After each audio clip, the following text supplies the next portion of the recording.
ఇప్పుడు జగన్ మీరు గ్రాఫ్ చూసుకుంటే తను ఓదార్పు యాత్ర పార్టీకి ఎదురు తిరగడం, పార్టీ పెట్టడం, జైలుకి వెళ్ళడం అన్ని చేసి ఒక రకరకాల ఒక 10-12 హై పాయింట్స్ చేసే లైఫ్ లో ఆయనకి ఎన్నో ఇమేజ్ వచ్చింది.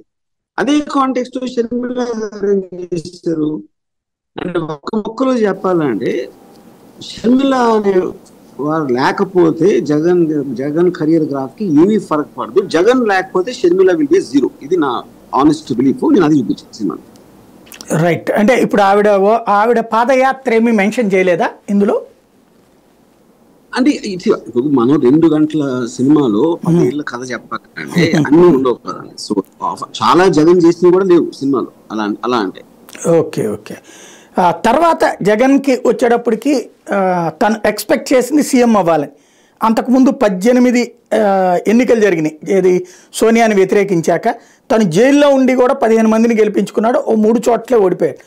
అట్లాంటి మనిషి 2014లో ఓడిపోయి ప్రతిపక్షానికి పరిమితం కావాల్సి వచ్చినప్పుడు అతని ఫీలింగ్ ఏంటన్నదాన్ని ఏమన్నా ఎస్టాబ్లిష్ చేశారా?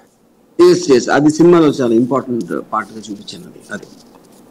రైట్. అంటే ఆ రోజున 2014లో కుట్రల వల్ల దెబ్బతిన్నాడా, లేకపోతే ప్రజలు ఇవన్నీ నమ్ముతున్నారు కాబట్టి తను కాలేకపోయాడు ఆ రోజున సీఎం?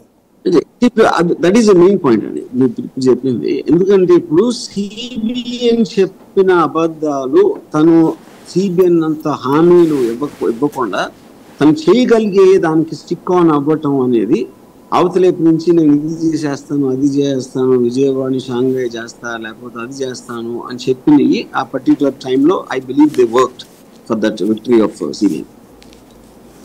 రైట్.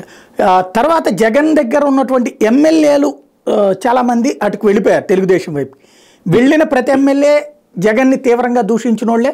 4 మంత్రులు అయ్యి అసెంబ్లీలో తెలుగుదేశం వాళ్ళకంటే ఎక్కువగా దూషించిన వాళ్ళు ఏ కోణంలో నుంచి వెళ్ళినట్టు మీకు అనిపించింది? అంటే అక్కడ ఉన్న పవర్ని చూసినా, లేకపోతే జగన్ వ్యవహార శైలిని చూసినా? ఎందుకంటే అనేక మంది జగన్ నుంచి ఇప్పటికి కూడా స్టిల్ మనకి రఘురామకృష్ణరాజు రోజు కనబడుతుంటారు.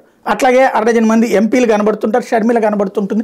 ఒక యారగెన్సీ ఆఫ్ పొలిటీషియన్ అన్నటువంటి కోణం బాగా ప్రొజెక్ట్ అవుతుంది వాళ్ళందరి ద్వారా. రోజు చంద్రబాబు పవన్ కళ్యాణ్ కూడా ఎస్టాబ్లిష్ చేస్తున్నారు కాబట్టి మీకేమనిపించింది? అది ఎలా ప్రొజెక్ట్ అవుతుంది? ఇప్పుడు మీకు ఏదైనా కంపెనీలో ఒక మేనేజ్మెంట్ మారినప్పుడు ఆ కింద ఉన్న వాళ్ళతోటి హై మేనేజర్ డైరెక్టర్ వాళ్ళకి ఈక్వేషన్స్ మారిపోతా ఉంటాయి.